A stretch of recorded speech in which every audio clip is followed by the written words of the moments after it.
The story begins with our absolute loser of a protagonist named Yuki complaining about having to clean up every morning at school. His so-called friends, who look like characters we will probably never see again, have a good laugh. This is because they can take it easy since Yuki is practically Mr. Clean and has unparalleled cleaning skills. Just then, all the girls arrive late to school as always, but the boys can't do anything about it since they are not granted powers like the girls are. Unlike boys, girls are able to gain powers simply by eating peaches. Yuki points out how useless his life is, since all boys are playing life on hard mode from the second they are born. Our boy Yuki finds ways to make himself useful, though, as one of his buddies asks him to fix a button on his suit, like guys tend to do. Yuki pulls out his super manly sewing kit and fixes it up with lightning speed, like a human sewing machine. Amazing. All his friends, however, the little nerd points out that his sewing skills don't help him get any ladies. Yuki's older sister taught him how to sew because boys are pretty worthless since they don't receive the benefits of the peaches. She taught him well, but she was pretty abusive about it, as she would choke him straight into unconsciousness if he didn't do it right. Yuki's side character friend wonders about his sister, but he is told by the other little nerd that it's a sensitive topic. It's almost time for Yuki to start looking for a career, but he begins to wonder if that's all there really is to life. Between having to work a dead-end job and all that sewing he does, he will be a relentless dweeb forever. Yuki snaps out of this depressive state of mind and assures himself that there is something more out there, a place where he can make a difference without having to sew a single thing. Just then, the area becomes really foggy, and a strong gust of wind pushes him back. When the fog clears, Yuki realizes that it's his worst nightmare. He has appeared in a place called M. He begins to freak out and searches for his phone to bring out the motto instruction manual. MTO refers to an alternate dimension accessible via gateways, also known as doors. These doors suddenly appeared throughout Japan. Damage or injury sustained as a result of monsters known as shuki entering their world, or civilians accidentally wandering into mat, are referred to as M mishaps. This little history lesson is good and all, but what's really important is what he needs to do now. When a civilian finds themselves in mat, they're supposed to stay wherever they are and wait for the Demon Defense Force to rescue them. The terrified Yuki plans to do just that, but one of these horrifying shuki appears to attack him. Yuki runs for his life from the monsters that look like they're straight out of Bleach, but arrives at a dead end, and several more shuki appear. Yuki determines that he can't sew his way out of this one, so he has the bright idea to throw a rock at the creature. This shockingly accomplishes nothing and just gets him mad. Yuki then imagines what his body would look like after getting sliced up by this thing. He won't be able to sew himself back together, but he explains that he doesn't want his life to end this way. The demon isn't listening to his concerns at all, as it's about to destroy him. But just then, he is saved by a girl riding on a shuki. This girl calls him unlucky for getting attacked so fast and initiates a fight with all the other beasts. She slices a bunch of the low anime budget demons in half with her sword, but she sees that the shuki she was riding just had its arms ripped off. She knew the dumb thing would be too weak, so she continues taking care of business on her own. Her name is Kyoka, and she is the commander of the 7th Squadron in the Demon Defense Force. She tells Yuki to stay back, but he makes himself super useful by pointing out that things are getting worse by the second. Kyoka takes control of one of the shuki by putting a chain around its neck, and the two get out of there. They are chased soon after, but Himari, Nei, and Shushu arrive to back up their commander. They report that there are no other survivors, so Nei checks their surroundings again. She finds that a horde of the low-effort monsters is approaching quickly. So, Kyoka tells them to handle it while she takes the boy to safety.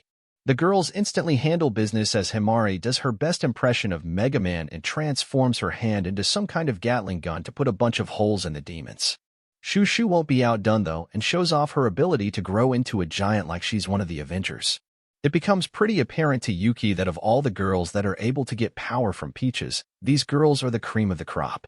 Yuki has only heard rumors about the Demon Defense Force, but seeing them in action now amazes him.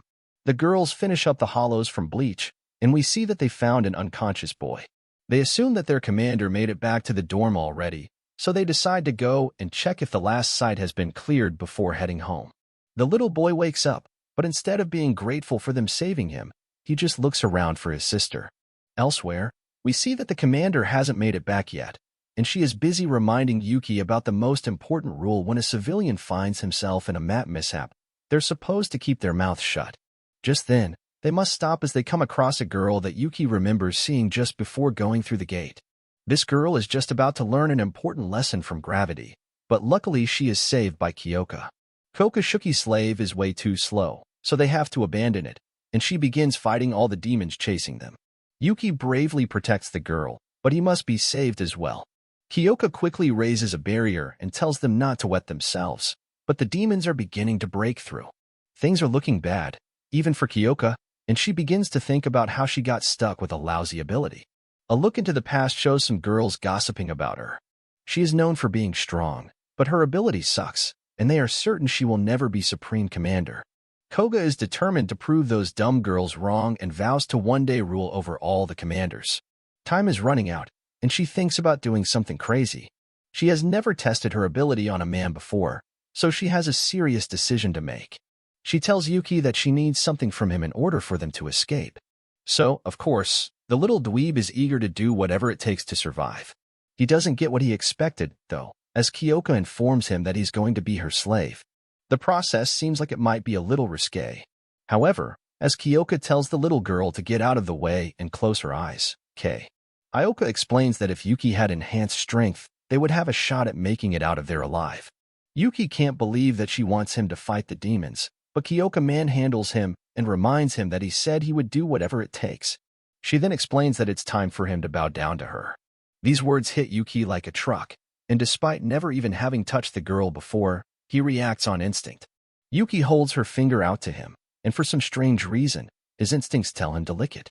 The second his disgusting tongue touches her probably dirty finger, chains of energy surround him. Immense power bursts out of his body, and Yuki transforms into a crazy-looking demon. He looks way more powerful now, and Kyoka is amazed to see that it actually worked. The other girls arrive and are shocked to see that their commander turned him into her slave.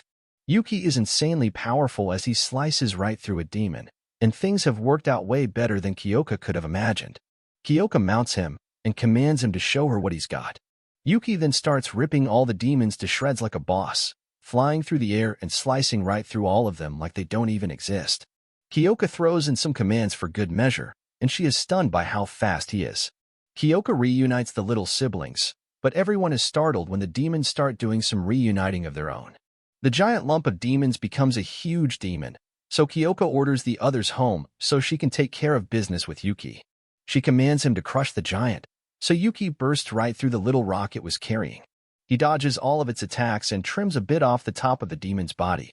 The thing blows up in a huge way, leaving all the girls that apparently haven't left yet to wonder who in the world this guy is. Kyoka ends her ability and reverts Yuki back to his very average and plain self. Kyoka declines the other girl's offer to return home like a jerk because she needs to have a very important and secret conversation with her new toy. She reveals that he surprised her as she never would have guessed that an average Joe like him had it in him to turn into such a beast. She wants to make his job as her slave a permanent arrangement, but that statement alone makes her boy speechless. Before any of that, though, there's an important caveat to her ability. She wasn't kidding, as she plants a kiss right on Yuki's face. She pretty unfairly calls him a pervert and explains that this is the price of her ability. Since she is the master, she must, without exception, compensate her slave with a reward. As if that weren't crazy enough, the reward must be one that equals the work her slave does each time he carries out a task. Yuki's heart is pounding out of his chest, and he can't believe that his reward was a kiss. Kyoka explains that he worked really hard out there and shockingly offers to give him another kiss. Yuki freaks out as she has given him plenty to dream about already and declines the offer. He does probably the most awkward thing anyone can do at this moment and accidentally hits her in the face. Kyoka sympathizes with him and explains that she wasn't expecting the situation either. When the Shuki were her slaves, they only wanted slices of pork as a reward. Yuki, on the other hand, is a disgusting pervert, and she reveals that in these moments, her body moves automatically regardless of how she feels about it. It's the price she must pay for her ability, so she plants another kiss on him. Afterwards, Yuki makes the dumbest-looking face as he is still stunned to have just had his first kiss. Kyoka gets really serious as she explains that if even just one of the Shuki were to appear in the real world, there would be dozens of casualties. Her goal is to become Supreme Commander and exterminate the vile creatures for good. The current Supreme Commander is a loser, though, and far too lenient. With Yuki's help, she is sure that she can reach her goal, so she insists that he works for her. Yuki surprises absolutely no one when he reveals that he isn't good at stuff like sports or academics. All he is confident in is his ability to be a maid and keep a house sparkling clean. That isn't a problem for Kyoka, though, as she is all for a dude that knows how to clean. Aside from that, though, Yuki showed a lot of bravery when trying to save the girl, even though he was just being a meat shield.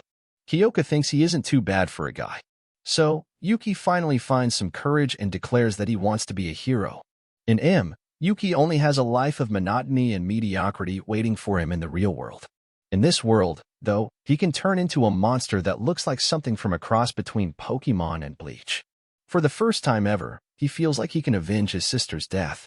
Most importantly, though, the little perf says it will all be worth it as long as he gets his reward from Kyoka. Soon after, they go to the demon defense for Storm. Yuki passes through the barrier and prepares to become a prestigious member of the force. Yuki enters with a completely new outlook on life. He is a totally different man now, and he confidently stands before the girls, awaiting his introduction. The girls just wonder who the nerd is, though, and Kei just introduces him as the caretaker.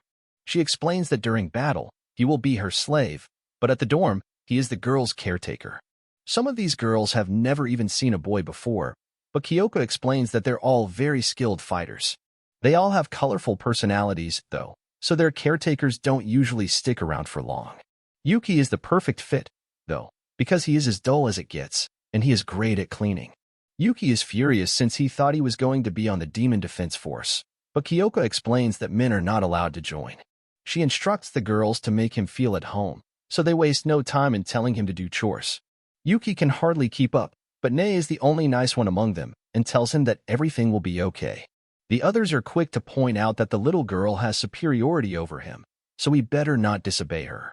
Yuki's dreams of having a meaningful life have been shattered as he goes into a deep depression for having to obey the orders of a child. Things might not be so bad, though, as Kyoka kindly welcomes him to the squadron. Sometime later, Yuki proudly finishes up doing his cleaning thing, but thinks about how the scenery doesn't look so great in MTO. Just then, a Shuki that thinks it's being sneaky tries to attack Yuki. The barrier stops the stupid Hollow from Bleach, and he arrives to check if he is okay. She explains that the 7th Squadron is in M's unlucky southwest area. That is why more Shuki appeared there than at other dorms.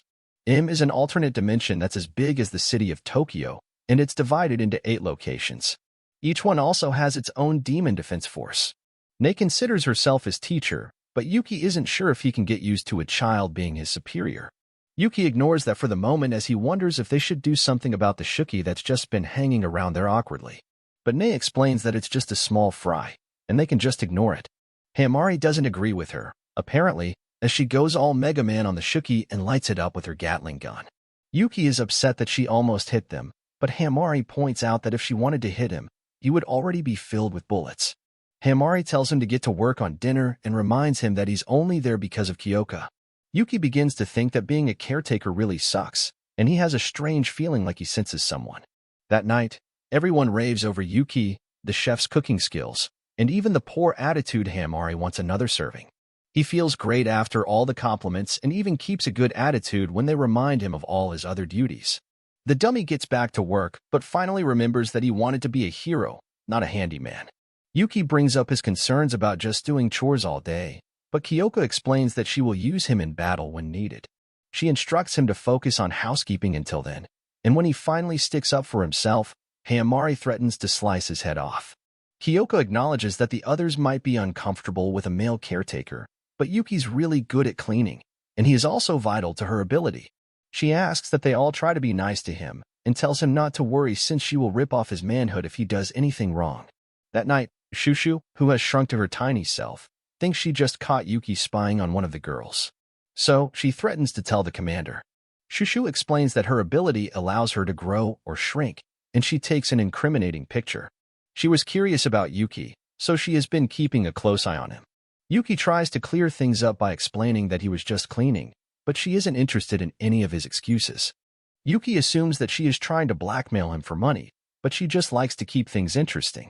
She wants him to be her slave, but he tries to explain that he is already a slave. Shushu forces him to clean her room, and his attempt at deleting the picture fails. She tells him to do her laundry as well, but that just gives her another opportunity to take a misleading picture. While Yuki walks around depressed about being bullied, he finds Kyoka and Hayamari training outside. Just then, a Shuki appears, and Kyoka uses the opportunity to show Hayamari how it's done. She absolutely destroys the low-budget anime monster, shocking Yuki and amazing Hayamari. Yuki can't believe how she insta-killed it, and he realizes that he can never get on her bad side. May arrives and reveals she will be leaving with Hayamari to a meeting, so he will be left with Shushu to protect the dorm. That night, Shushu forces him to give her a massage and reveals that she grew up without a father. She came to MTO looking for excitement, even though it meant risking her life. The two decide to play some video games, but Yuki warns her that he's pretty good. They make a little bet, which Yuki is hesitant to accept at first, but eventually decides that he will win and make her apologize for treating him so poorly. He actually loses every game, though, and ends up losing his shirt because of it. Just then, the two must rush outside as a giant Shuki has appeared to attack the barrier. Yuki thinks they should stay back, but Shushu shows just how big she can get. Yuki does his best to keep up, but these giants are quickly about to fight. Dista Monster tries to battle it out with Shushu, but she easily grabs it and smashes it straight into the ground. Yuki is then amazed when she easily overpowers it. Shushu sends it flying, only to punch it down and crush it beneath her feet. Shushu shrinks down a bit, as being that size is completely exhausting. Just as she celebrates her victory, another giant blob of a monster attacks her. A bunch more Shuki merge with it to make it even bigger, and Shushu quickly realizes that things could get bad if she doesn't end the fight now. She tries to use her ability to grow even more, but it doesn't work for some reason. The monsters eventually grab her so she can't move, and the giant lands a punch. Yuki is completely hopeless and can only watch as the giant monster takes the upper hand with another powerful punch. Yuki wishes he could transform in this moment, but it's impossible without Kyoka. He wishes there was something he could do, and he remembers that he transformed when his lips touched Kyoka's hand. This genius gets the bright idea to kiss something that she owns, so he rushes to the laundry room. Licking her glove fails, but it did start the transformation, so he is on the right track. Shoving his face in her shirt transforms his foot, but he needs something that will give a stronger reaction. He eventually finds her boots, but he really begins to question what this says about him as a person. Things are getting really bad for Shushu outside, so he rushes out there with Kyoka's boot. There's no time left, so he must act now if he really wants to be a hero, even if it means licking a boot. Yuki sadly does just that, and power erupts from his body. Back at the fight, Shushu realizes that she must have pushed herself too far by transforming into her jumbo size. The monster shows no signs of slowing down, but Shushu realizes that her body will transform back to normal size soon. Just then, a partially transformed Yuki rushes towards her and is determined to try his best despite not being at full power. Shushu keeps the thing from moving, giving Yuki the perfect target. He unleashes a powerful kick, absolutely destroying this thing's head and winning the battle. Shushu thinks he was being too reckless by fighting at half power, but Yuki did it because she called him a wimp and told him to stay back before the fight.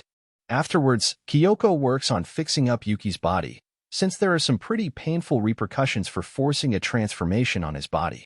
The others mock him for being out of commission after just a couple of minutes of combat, but he points out that he just hasn't learned how to use his power yet. He wonders if they should be fixing the barrier, but Ka reveals that barriers protecting important locations have special attributes. So long as the damage is minor, it will repair itself. Yuki realizes that this explains what happened when the Shuki attacked earlier, as well. Kyoka gets back to working on our boy's back, but it's super painful, and he wonders if this is his reward for protecting the dorm. Kyoka scolds Shushu for underestimating their opponent and instructs her to help Yuki with his chores as punishment. When they leave, though, Shushu reveals that she has even more incriminating photos, so she will continue being his master. Yuki realizes how bad things are getting for him and wonders if he will ever be free. Elsewhere, we see that a barrier gets shattered. Another demon force arrives to find the cause, and one of them tells the others to inform their commander. The remaining girl prepares to fight, realizes that her opponent is no ordinary Shuki. The beast completely ignores her attack to grab the two that were running away and reveals itself to knock the first girl back. This mega Shuki prepares to eat her, but a mysterious person orders it to stop as this mysterious lady MST to Shuki. She explains that she can feel Yuki's presence somewhere in him, and it's time to pay him a visit. If you like my recaps, join my WhatsApp channel for more and don't forget to subscribe.